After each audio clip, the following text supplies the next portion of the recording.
Okay guys, welcome back to the channel. Time for my wrap-up of the home entertainment show in Costa Mesa 2024.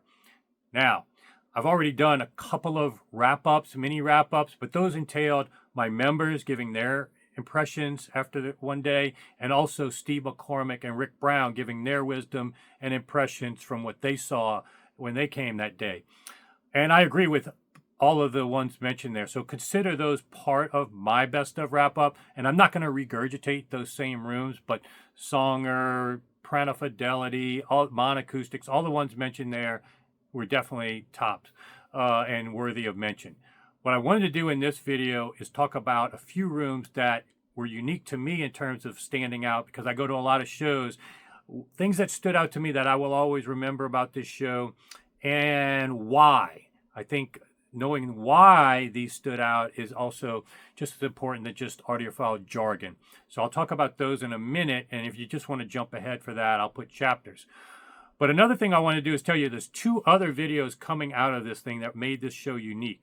Number one was a presentation Andrew Jones gave on his history in the hobby, but not just talking. He actually brought the speakers that made an impact on him. Well, most of them were ones he developed, and showcased the quads that got him started in the hobby, which are a rare breed and still are very attractive today to many people. And then other designs he's done over the years. And you could hear them in between him talking. He would do excerpts to allow you to hear them and how they still perform today at these ridiculously low price points too. So you get a true appreciation of why he's a legend in the hobby. And it's a great presentation. You're definitely going to want to watch that. Then I also feature things I do at these shows is go and find the people that other people don't know about. I like to find the brands that other people don't know about. And to that end, Arian Jansen is a guy that you may have heard if you're a longtime subscriber. When I visited Rick Brown, he is the man behind that proximity sub. And I don't want to get off on that tangent just yet, and we touch on it in this video. But if you want to watch that video with Rick Brown as a proximity sub, and again, this is a guy that bases his stuff on physics and engineering, not just voodoo and quantum, whatever. So he's a guy that definitely is somebody you should know, and I'm going to introduce you to him in an interview. Not going to be the most popular because most people don't know who he is, probably won't even click the video, but giving you a heads up, this is the guy you're going to want to know. So watch that video if you get a chance. Now, another thing I wanted to cover before I got to my favorite rooms is the show itself and some background of why I go to this show religiously and so many others don't. It's in terms of the press and relative to the other shows.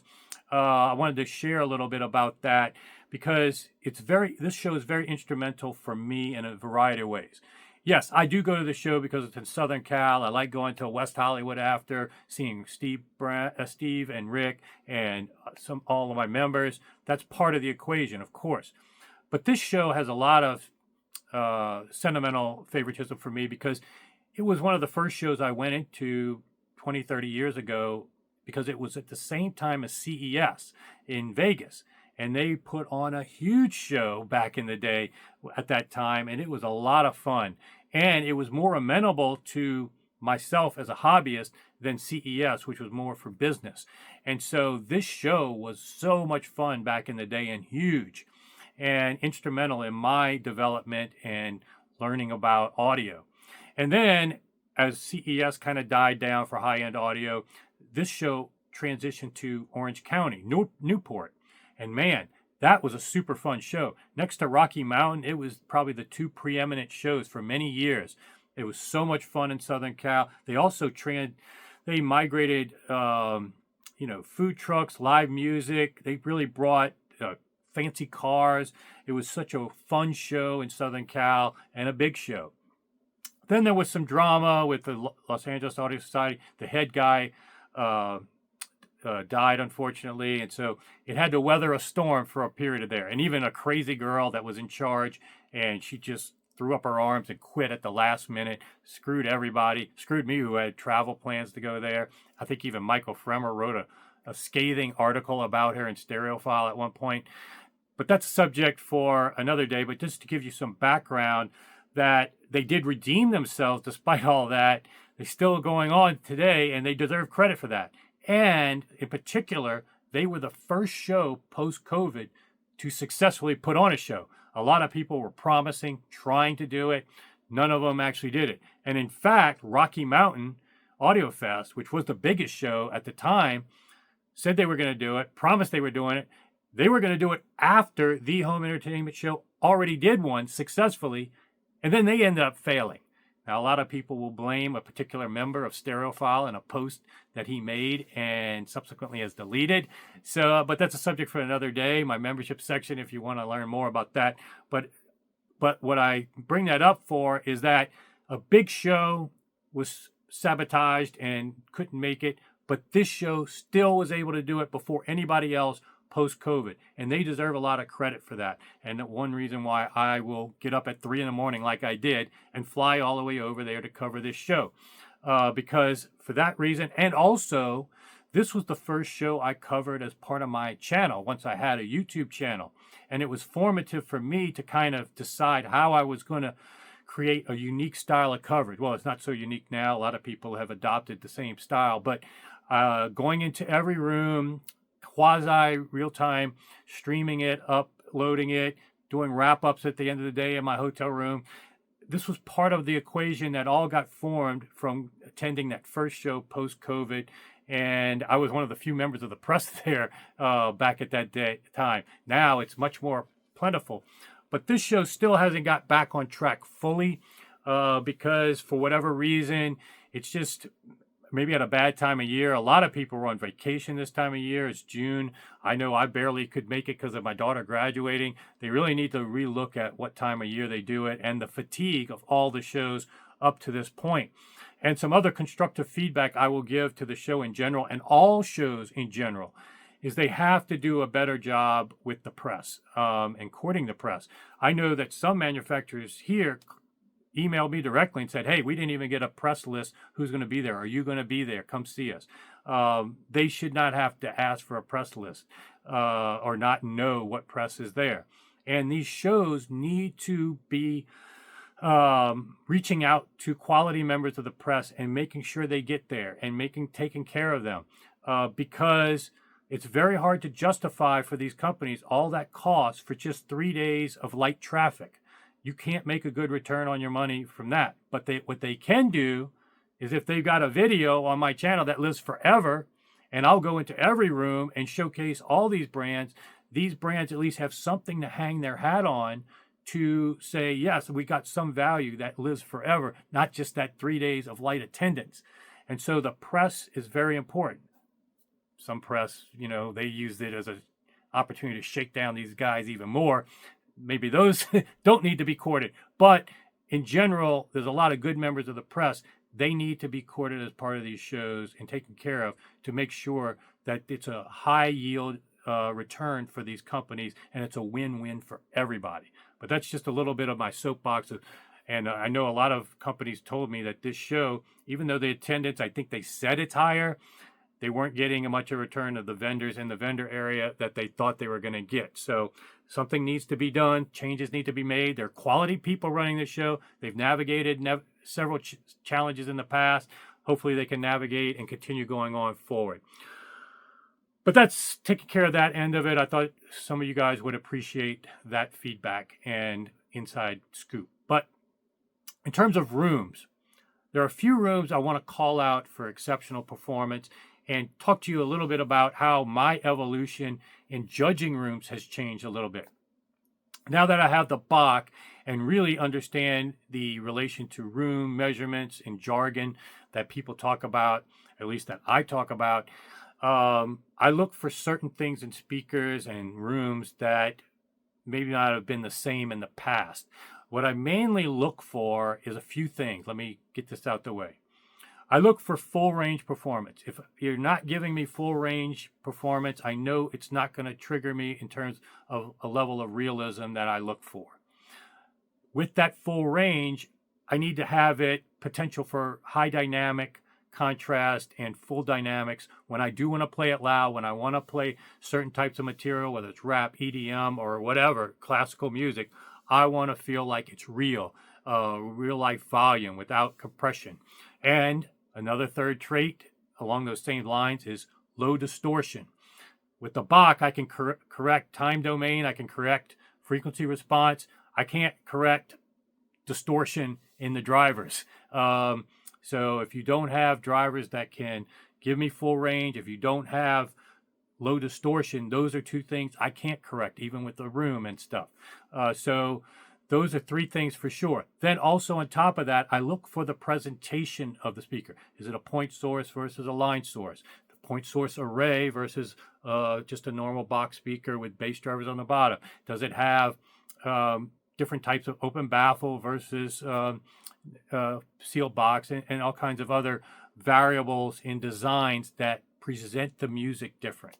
And so to that end, I wanted to call out one room that gave a lot of those metrics and has a super high ceiling that if I put it in a perfect room with the Bach and ORC, I could get pretty much the highest ceiling possible in reproduction nowadays, up there with the very best. And one room is the PBN room. This is a company that does it all, and they don't do it all at a high level. And with the right combination of things, you can get a super high ceiling of performance. He does a great job, Peter does, of not only doing synergy for you, because he does everything from a plinth for your turntable to the electronics, DAC, preamp, and amp. Takes care of that for you. And what's under the hood is prettier than the chassis itself, which are nice, but that's what I look for, what's inside versus the outside. But in terms of drivers for his speakers, he does a great job of taking the advantages of pro audio drivers that have that excursion, dynamics, low distortion, but then mating it with a great crossover, quality parts, such that it's got the refinement of high-end audio that people expect. That tweeter has the power handling and dynamic capabilities to handle the high SPLs, but also the refinement that you expect from a high-end audio system. So that system has a lot of qualities of all those things I mentioned at the show itself. In a perfect room or with some other things like Bach and ORC, you can even get limitless potential, and I want to call them out for a great job. And it's a company that only shows at this show. You can't see them at any other show. And again, it's one of the few companies that does everything from soup to nuts, pretty much. So props to PBN. Now, another room I want to call out is one that goes to all the shows, and I've heard them a lot, but this was the best I've heard them, and that's Borresen and Audio Group Denmark. Now, I've heard them, and they're always good, although I did call out their Munich room. I didn't like it at all. Something I thought was even defective. It just, I don't know how anybody could have liked that. But that being said, generally speaking, they're always high quality. But even in Montreal with the bigger models, it was set up close to the wall and it was close to the hallway, noise floor issues, a lot of variables outside of their control constantly. And even at Expona, where I gave their smaller model best of, it still wasn't perfect room and there were still compromises. This room that they had the smaller model. They were able to bring it out well into the room, plenty of room on the sides and the back, the right size. The noise floor in that room was good, not overcrowded. It had the best performance from any Borresen I've heard this year by far. And again, it goes to show you it doesn't have to be the highest cost system to get the best sound. It takes a village. It takes the setup. And to that end, House of Stereo was part of that room. Whatever they did to help with the setup, props to them. Quality dealer. So props to Borresen. That was really a reference quality at the very highest I've heard them all year. So props to them. Another room I want to call out is the ATC room. Their speakers are UK based and active. And you're going to hear even Andrew Jones mention in his talk, he would do active. Actually, he did an active ELAC. The problem is nobody buys active, relatively speaking, because they want the fancy chassis. They want these big amps. They buy with their eyes, and they think they can do synergy better than the designer. The reality is far from the truth. And again, I'll save some of that for Andrew Jones' talk and the studio visit we did later, where you can hear it from a legend's mouth, not just me, which you've heard a million times. But anyway, ATC is a quality company that does pro audio and also audiophile quality, melds it into one really well. But what was particularly good about that room at this show was they had 2 subs. And they didn't just set them up symmetrically to make them look good and make for pictures. They set them up actually where bass was better to be placed in the room and loading the room. Now, again, there's always still compromises in a hotel room because of cabling and whatnot and people walking. It could have been even probably better in certain locations. But the front one was off center, and then another one was behind me to the right.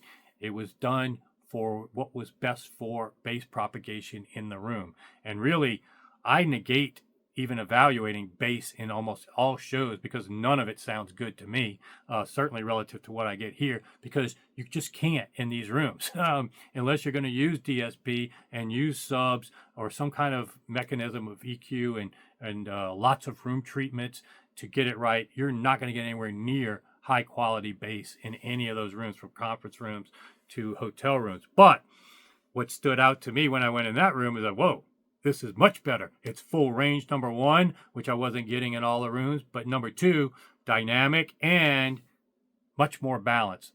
Tonally better in the entire presentation, more realistic. Made me want to stay in there. Plus, they were playing a cool song. But being able to meld subs to satellites is not easy, and you have to have satellites that can pretty much run full range anyway. You don't want to be using subwoofers just to augment what's missing. You want them to basically help out with room issues only, and that's what that total sub-satellite system did perfectly for that room. Big thumbs up for setup and the quality of gear in that room, so ATC deserves props. Now, one other room I want to give a shout out to is one that I couldn't really record for you because it was a headphone room. It was the HiFiMan room where I got to hear the Shangri-La, which is a $50,000, their state-of-the-art electrostatic headphones. And I wanted to hear it because I have the Stax X9000, which I found the best headphones for my taste, and is basically a cost no object style as well. And I wanted to hear how it compared to the Shangri-La, which is a $50,000, even much more. And I got to say, the Shangri-La was super impressive in terms of detail retrieval. I heard stuff in some recordings I've never heard before, especially to this level of detail. And Doug did the exact same thing. I said, Doug, put on any song you know familiar, listen to it and see if you don't hear stuff you never heard before. Now, overall, do I still prefer the X9000 in terms of the tonal balance? Totally. Yes, quite frankly, I did. But I was very impressed with the Shangri-La, and it brings back a macro point I wanted to share with you guys. If you don't have a really good headphone rig, you're always going to be a little bit compromised as to knowing what's possible with your rig, floor standing rig in a room. It's just, I don't care if you've got NBL Extremes or the $1 Million Acapellas, Pharaons, whatever it is. It's not going to be able to extract the level of detail without influences of the room, distortion, crosstalk, all these things that a good headphone rig can give you. Perfect impulse response, super low distortion, like I said.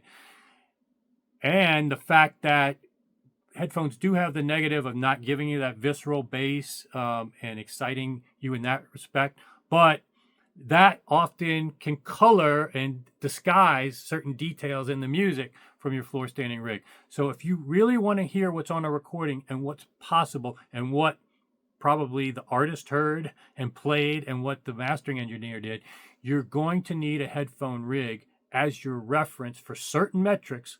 Not saying that that's going to be what you use to listen all the time and preference, but you're going to need that to evaluate how well these are doing on certain metrics of detail retrieval and certain things that the headphones can give you. If you have both, it'll make you so much smarter when you're evaluating your gear because you'll know what's possible. A lot of people are just with a regular rig like this, you don't know what's possible because you haven't heard everything on the recording yet. So both in conjunction will make you a better audiophile, and it's also really cool when you can listen to both. So I just wanted to give a shout out to that room. Headphones in general, go watch my videos on X9000 Stax if you want to hear a little bit more why I do headphones and some other things along that topic if it interests you. All right, guys, sign up, subscribe if you haven't already, and I'll see you back here soon with a lot more.